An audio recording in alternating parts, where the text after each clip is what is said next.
You good to go for the point guards, bro? Yeah, bro. Point guard is kind of hard, bro. I'm trying to figure out. I'm still looking at it. Like, man, who the hell I got at 10? Man, I let me see. I didn't kind of messed up my ratings too. But hey, we got to do this, bro. But I say before you fall asleep. I'm a rock with who I got. Yeah, man. Like you ain't gonna look super bad if you bad, man. It's all good. So we're doing top 10 point guards. I appreciate everybody who watching this whole episode, put up with the nonsense. This is a long episode because we got a lot of season to get into. So top 10 point guards. We're going 10-1, right? Yeah. Or this one of those ones that we obvious number one. No, I think the last couple, that's when it start getting tight. So okay. Yeah, let's start with number 10 first. All right, go with number 10. I think I'm gonna go with LaMelo Ball. Okay. Listen, number 10 was hard for me. Just trying to figure out who I was gonna put at 10, who I was gonna leave out. Point guard is a pretty deep position, and had to overlook a couple people. But I think I'm gonna go with LaMelo Ball at 10. Reason being is because I think he's one of the most gifted passers on the list. I think it just takes, the next thing is to show it on the stage. I think that's the next thing that we got to do. We got to show who he is on the big stage, which means playoffs. So yeah, my goal for LaMelo this year would be to get your team to playoffs. Fuck that play-in shit. Like playoffs, playing cool, but playoffs. That's your next step. That's what he should be focused on. We already know you can do flashy passes, you can shoot and everything, but not turn that into something. We're not even asked for a first round win. You get swept in the first round. KD did it, so we can't give you shit for it. So, all right, my number 10, Russell Westbrook. Let's go. Nah, I'm fucking with you. He my honorable mentions though. I got Darius Garland. He in the same position as Donovan Mitchell. Unfortunately, his position more deeper, so I don't expect him to be a top ranked point guard, at least not amongst the masses. But he is in another position to where we expect big things out of Cleveland. He's probably the second piece to what we expect out of Cleveland. Of course, Donovan Mitchell's there to lead or be the top player, but Donovan Mitchell gonna be right there behind him. And I said Donovan Mitchell. Darius Garland will be right there behind him. So yeah, I put him there. Who you say you had number 10? I had LaMelo. LaMelo. Either one works for me. Either one works for me. If you want to take both of them out and put Russ, that works for me too. Oh God. Go ahead. What is this dude's name? Murray for the Nuggets. Jamal Murray. Jamal Murray. Yeah, I want to call it. Remember him? I was trying to remember what his name was. I'm like, bro, what is this dude's name? Is Murray? Yeah, Jamal Murray. Jamal Murray, bro. I wanted to give him DeJounte, but I was like, that's not right.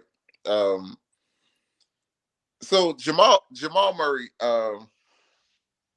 I got him at number 9, and I have him at number 9 simply because, like, he works in his particular offense where Joker basically runs the point guard position, but I don't know how he works with other, like, as a one in other situations. So, like, last time I seen him on the court, last time I remember him and Donovan Mitchell was going at it. Like, both of them put up 50-point games and above. What I want to say, did they? He played against. Did he play against Phoenix? And no, he was hurt. He was hurt. Yeah. When did he get hurt? No, he got hurt in the middle of that next year. Okay. Who they lost to? Shit, I think didn't they lose in the finals? I mean, the Western Conference Finals to the Lakers. That might be it. Yeah, they might have. Because they came back on. You're right. Yeah. And they came back on the Clippers, and then they they lost to the Lakers. Yeah, they lost. Yeah. It's just been a while. I got him at number 9. Nothing wrong with that. Number 9, I got Drew. Drew plays probably one of the biggest third options on a team. Probably because it's a championship team, but besides maybe Marcus Smart, but I would argue Drew Holiday a better defender than Marcus Smart too. I'm gonna straight up say it. He the best defensive point guard in the game right now. If he turns into a viable scoring option, like, because when he off, it seems like it's so bad. Like the team ain't doing good when he off. But if he could be a little more efficient, yeah, Milwaukee gonna be one of the biggest problems in the NBA. Giannis being the best player, Chris Middleton being the closer, and Drew Holiday filling in all the gaps as far as defense and just making efficient open shots.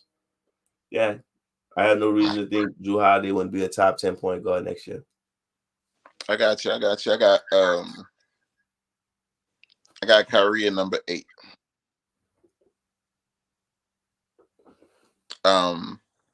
And it's just conversation. I mean, we've been having a lot for a long time. Like, which one?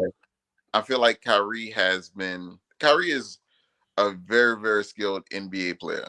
I think he's probably the most skilled of all time. I think Steph has something to say about that, but I think Kyrie is up there when it comes down to skill. I think Kyrie has been living off that shot at Golden State for a long time, though. And it's like, when you really ask, what has Kyrie done since then? There's not really an answer. I have to give respect to the players, because when players talk about Kyrie Irving, they talk about how great he is. And I'm not having no shade about his stance.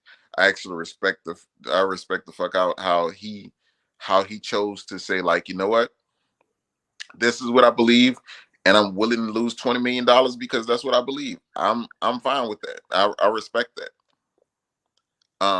I just think that when it comes down to point guards on my list, when it comes down to winning basketball or leading teams to victory, I don't have Kyrie that high on my list, so I got him at number 8. Relax, dude. This top 10 point guard is not that bad. I got him at number 8 too. Okay. I'm gonna try to talk about the positive shit though, G. So look, he's a shooting guard that's averaging 50, 40, 90. He's on a contract, so you're about to get one of the best Kyries in the game. You ain't about to get no crazy interviews, because he know for a fact if he want Boston or Lakers to sign him next year, he's gonna come out strong. Pause. He gonna, of course, I'm not sure what role he gonna play alongside Ben Simmons, but he already showed that he could play point guard if necessary, or he can play the shooting guard if necessary. I'm assuming he's going back to point guard. If not, then whatever. But number 8, not bad. If you go by the guys above him that I see, I don't see those guys. Like, Kyrie kind of hold the least responsibility out of those guys that I'm looking at above him on this list. So, that's the only reason I knock him. If KD wasn't playing next year, I probably had more faith in him. Probably could have been like in the top 6, but still, I mean, he averaged like 26, 27 in the 50, 40, 90. Oh yeah. Yeah, top 10 going into next year, not an insult. You ain't got to give him some sad music to say. Listen, I feel like I know people have Kyrie above that because the way that they look at Kyrie, or the way that they might evaluate players based on how well it would be as far as one-on-one players. And I think if we were if we're looking at players based on one-on-one, Kyrie is definitely top five. Top five. It's just that's not how we evaluate basketball. So that's the reason why I No put him out there. disrespect, but it's kind of more the flash that give him that type of love too. I mean, nobody could really guard him, but let's be honest. If anytime Kyrie get in a battle with somebody, he never dominate because they gonna give him the work right back. So, Yeah. you know, I mean, he cool. So people, you know, he got it's like and one can of basketball. So yeah, we got like Kyrie. Yeah. So I got Drew at number 7. And the reason why I got Drew at number 7 is like we talk about how good Drew is as far as the defense is concerned. Whereas Drew don't have that much of an offensive responsibility, but Drew can still give you 20. But I think Drew, as far as like wing defender, Drew might be the best wing defender in the league. Like over Marcus Smart, over Mikal Bridges, over Herb Jones. I think Drew is in that realm. I think he's and we've seen multiple postseasons where games have ended on Drew Holiday steals. mm-hmm. Like so, like when it's necessary, or when the lights turn on the most, that's when Drew steps up. And I think he's in a perfect position where he is, because where his offense isn't as consistent as we would have wanted it to be in New Orleans. He doesn't need to be that. He needs to be the lockdown defender, and sometimes I can give you 20. So I think, yeah, we depend on him to be a leader. We had to be a leader in Milwaukee.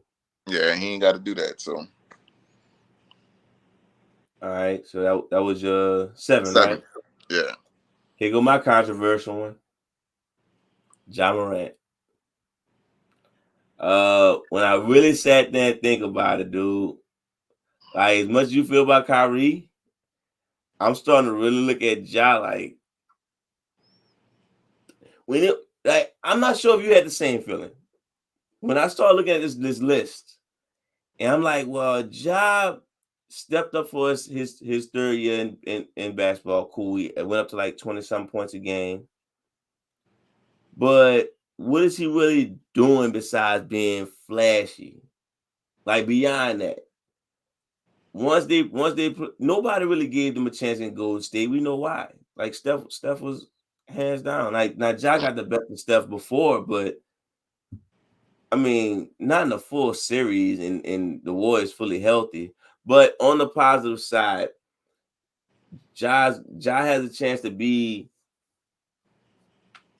I mean, arguably a top 3-point guard. But right now, the fact that Memphis is still as good, if not better, without him, that nobody really sweats a brick without him, man, that's a problem. Fuck that. Nah. Your team need to be scared shitless when your star go down. Ja Morant go down, they like, cool. Next man up. Like, nah. So that kind of devalue him in my eyes. And plus, I think the 6 players I got above him, they can put up the same type of smoke. So even next year, the 6 players I got above him could put the same type of smoke up, if not more. So I know people love Ja, but 7 ain't bad, man. All right, well, number 6, I got Dame time. I think Dame is really, really talented. I think he's just going to be playing some irrelevant basketball next year. I don't know if he I don't know if he wants. I don't say I don't know if he wants, but I don't know if he can, with the style of play that he has, lead his team to a playoff position with what's going on. I think he needs to. I think he needs to be gone. But I think just for the position that he's in, he's really, really talented. I think he's irrelevant right now. Like You have a hard time praising these dudes, bro. Like, yeah, no, I'm saying I'm just saying we ain't letting you pass out the ribbons, bro. Like, bro, I'm just saying he's gonna be playing some irrelevant basketball. Look, all right. So number one, he is gonna be playing with Jeremy Grant. So he got somewhat of a decent player on the squad. The most overrated player in trade history. Like, but look, that's not what I'm going with. I get that. Damon number 6 too. Okay. But my real question is, so clearly you don't like the squad he got going on either. I don't like it either. And I'm just curious. Do you think he, after coming back and not seeing CJ, seeing Jeremy Grant, and they slick side trying to train Anthony Simons to take your spot? So you think it's time for Dame to ask? You think he gonna really ask, or you think Dame just gonna sit there and be like, you know what? Once little man get good enough, they're gonna trade me. I think Dame has had a stance to where somebody has to make him get out his own way. I think they have to trade him because he's never going to ask for it, and because he's never going to ask for the trade, because it's against his principles of who he is. I think they have to just do it, and like At what point you make that trade though? Like, I don't want to say immediately, but once you see this season is basically a lost cause, trade deadline coming in, just like, probably got to. Lost cause not. Yeah, probably got to go. But like, so I don't know if you remember this, but I watched Melo when he was in college, and Melo was like, there was like thinking Melo was gonna be one and done, and Melo was like, why y'all asking me if I'm one and done? Like, college 4 years, right? And Melo was like, and Melo said after talking to his coach, he was like, bro, if you don't get your ass out of here, like, he was like, you got to go. You feel me? I'd love to have you back, but at the same time, like, it's not worth your future. Like, you're going to be like a first or second overall pick. Like, you don't want to jeopardize that because you want to they be had people who went back in the second round and shit. Yeah, so it's just like, I think somebody has to get in Dame's way, has to put Dame, not let Dame get in his own way. Just like, you know what, we need to go ahead and we're moving in a different direction. You're 32 years old, we rebuilding. By the time we get good enough to contend, you're not gonna be. We're gonna be wanting to get rid of you anyway. So, all right, that's enough on Dame. We agree where he should be at. Top 5. Here we go.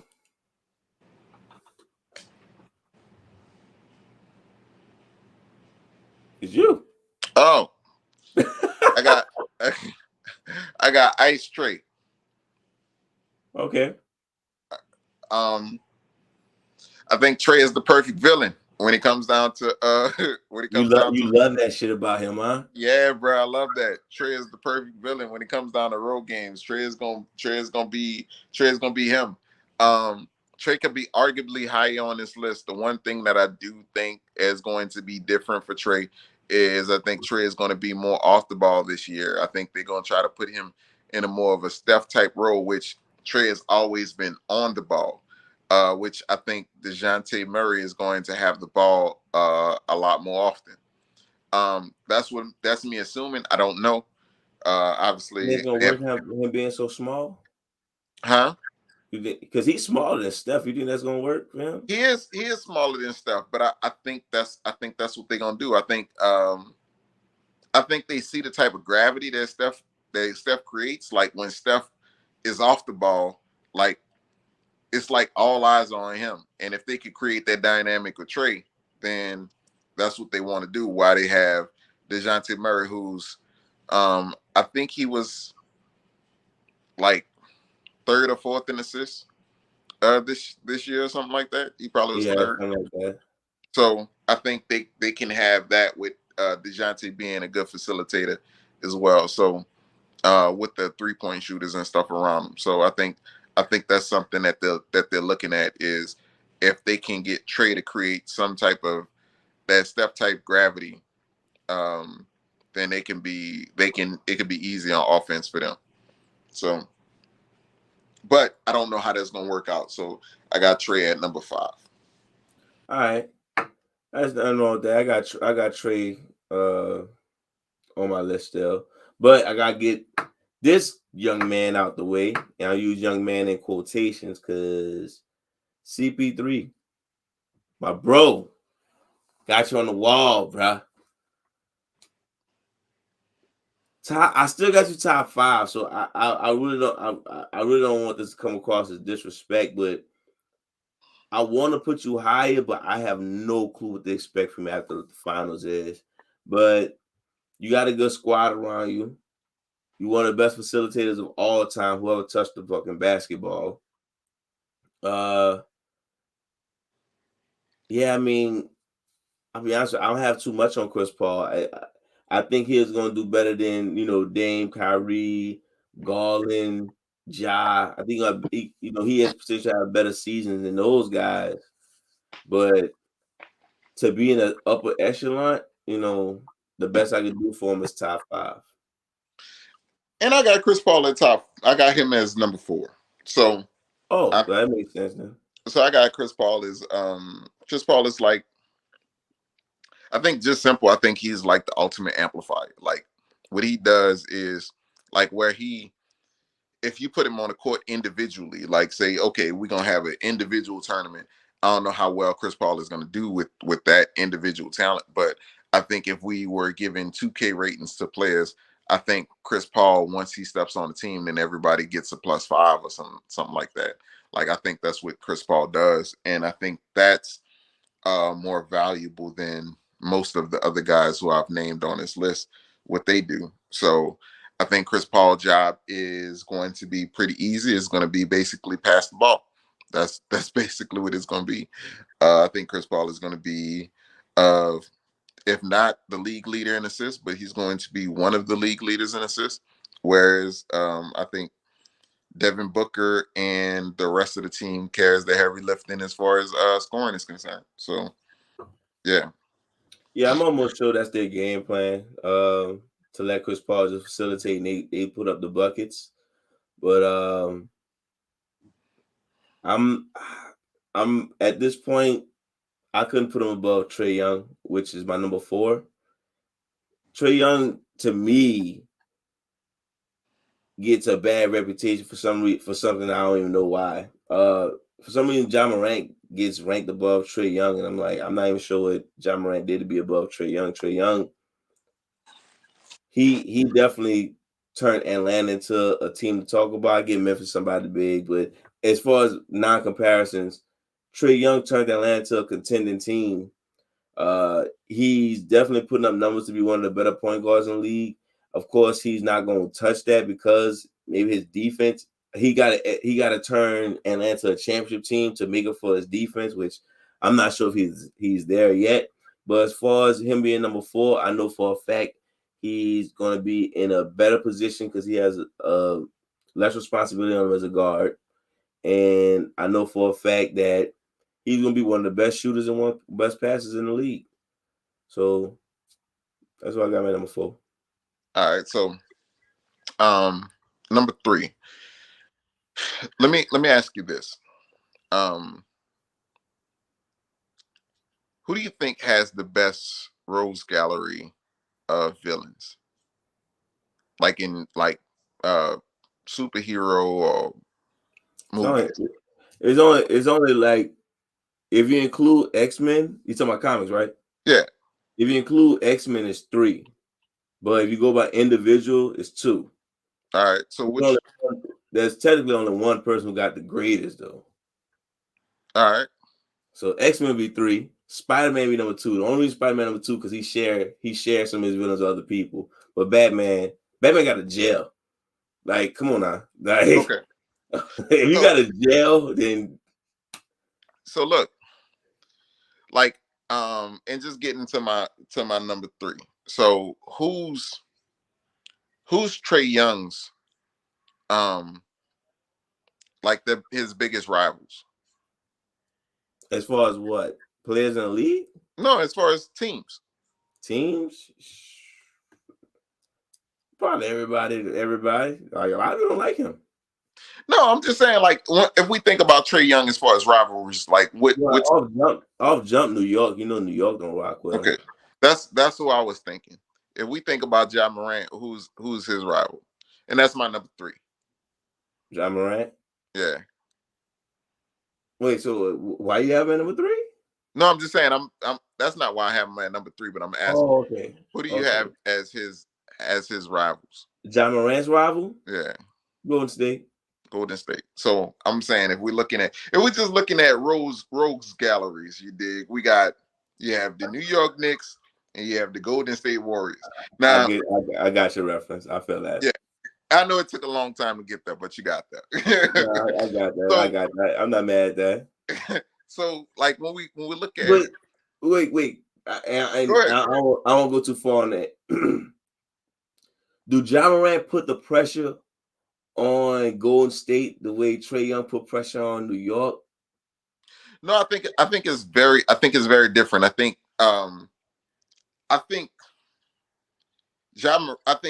Trae Young bullies New York. Where I just saw Jimmy Butler and he ain't had no dreads in his head. This dude play all fucking day, dog. This dude is stupid. But matter of fact, I should have dropped him on my list for them fucking dreads. That's what I should have did. I should have put his ass at like number 10. Dude sitting outside the game with a straight up baseball hat. You're like, come on, why you playing these people, dog?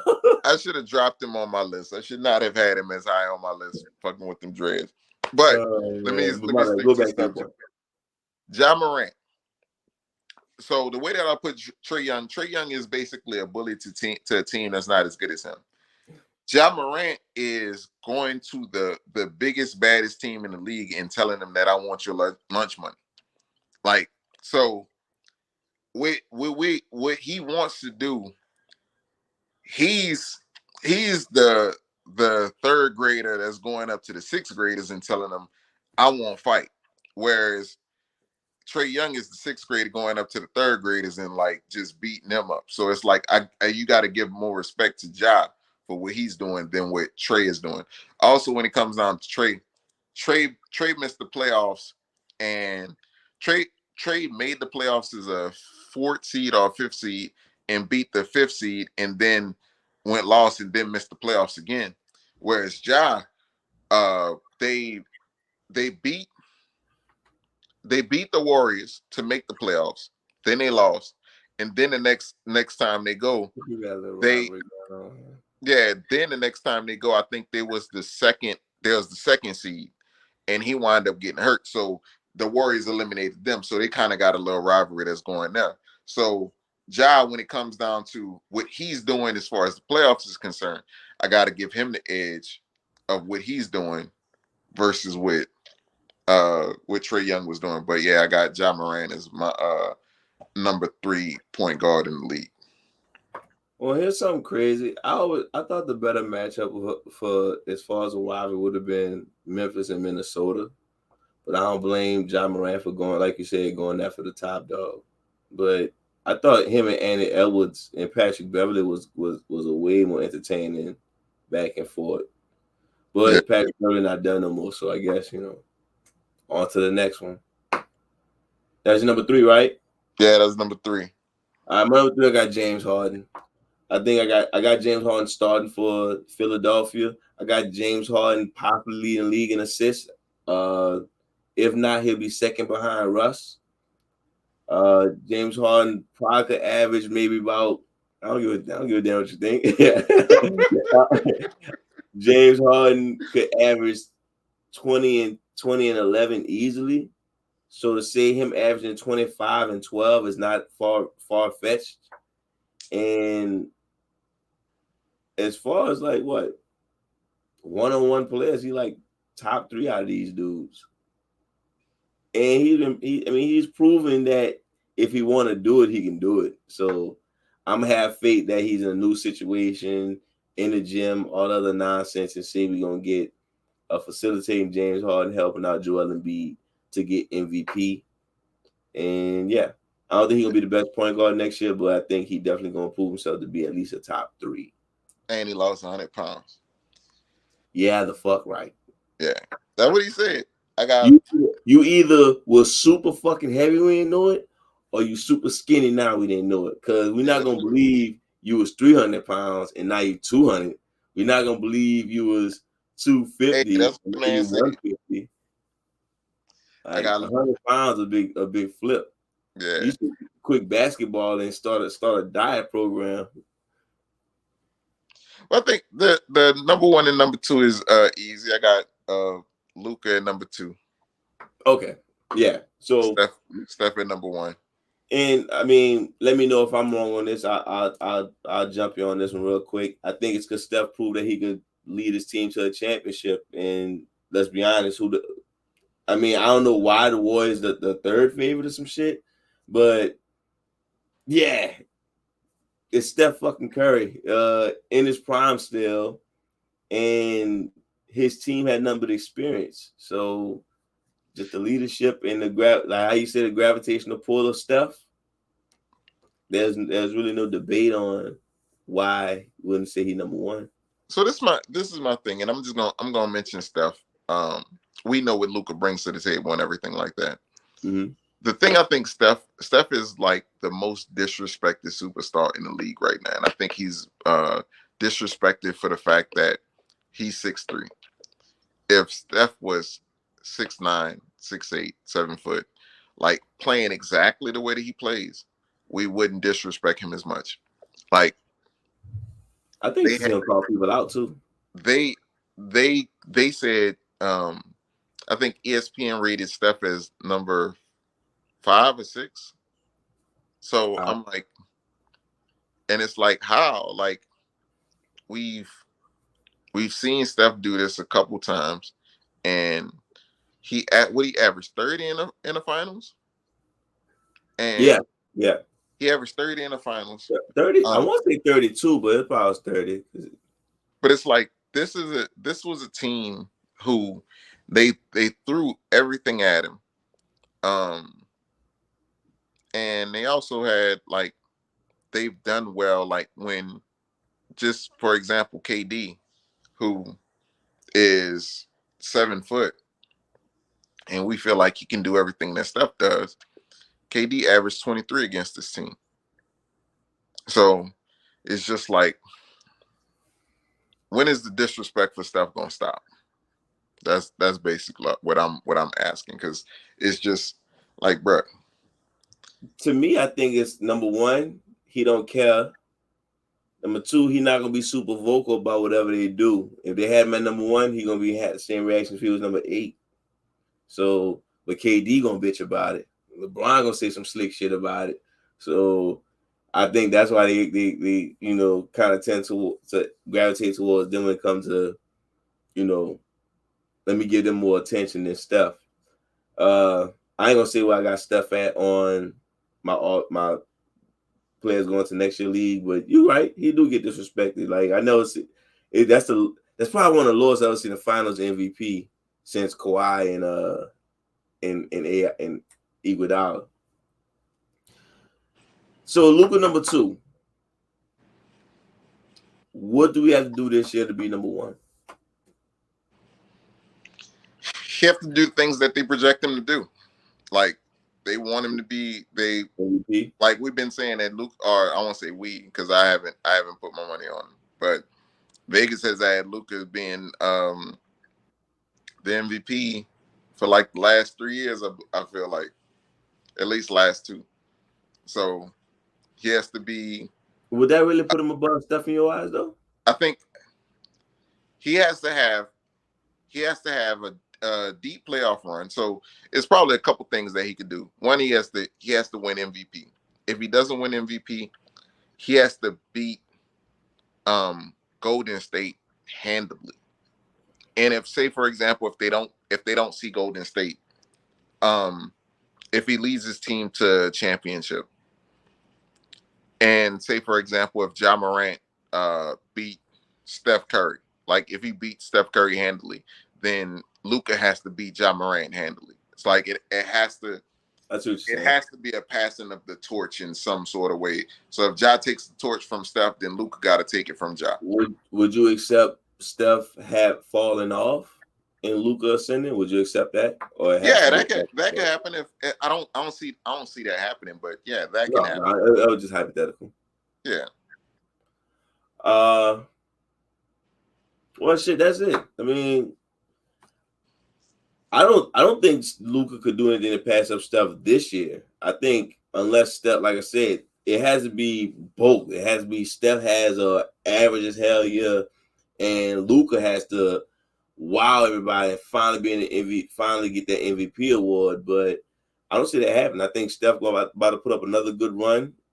I think he about to give you at least 1 or 2 more years of, hey, we could probably win a championship and then probably call it a wrap.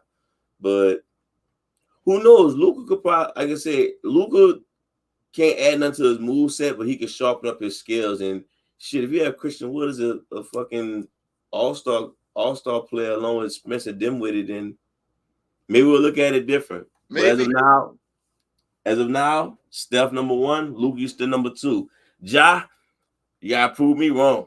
I'm just saying. And CP3 somehow he's still in the top 5. I'm not sure if that's a shot at the point guards in the league or applause for you, but whichever one works. What? You looking at me crazy? I'm just saying, go point guard. What we got for start? What we got in the top 5? LeBron's still not top 5. Like, what we doing? Like, come on, man. What we got for start, bench, cut? Start, cut, bench. We are going with point guard edition. We got Derrick Rose, of course, prime. Darren Williams, definitely prime. And Penny, all y'all remember is his prime. So, you going on this one or you want me to go? I'm going to go first. Go. I got to hear this one. I'm going to go with D Rose, start. Youngest MVP ever. Okay. I'm going to go with Penny, bench. Penny came into the league full of guards and was first team all NBA immediately, like probably second year. So I think Penny could have ascended had he not gotten hurt. And Darren Williams, I feel like he was healthy enough for us to see what he was going to be, where he was a top player in the league, but not like that second tier person. I think he was like the second tier person rather than the top player in the league. So,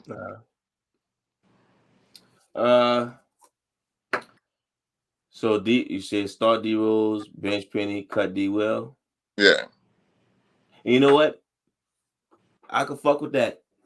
I circled that one because honestly, all of them kind of this injury story. I don't know what the fuck happened to D Will. I ain't gonna lie, he not in an injury story. He just question mark. He probably part of the X-Files somewhere having his skill. But Derrick Rose showed potential to be one of the best players in the league. Penny pretty much showed want to be one of the best point guards league, but he was in a league with fucking Shaq and Dave Robinson. And D Will is D Will, man. But I mean, even street stats this easy. Like I rock with Derrick Rose more than Penny more than D Will. Penny got Lil Penny in the phone posits going his way with, some people don't even affiliate that with Penny. And Derrick Rose gonna always be one of the biggest what if stories in most lives. I mean, there's a lot of what if stories, but Derrick Rose get this glory because youngest MVP. But yeah, I agree wholeheartedly. Start Derrick Rose, bench Penny, cut D Will. I'm with it.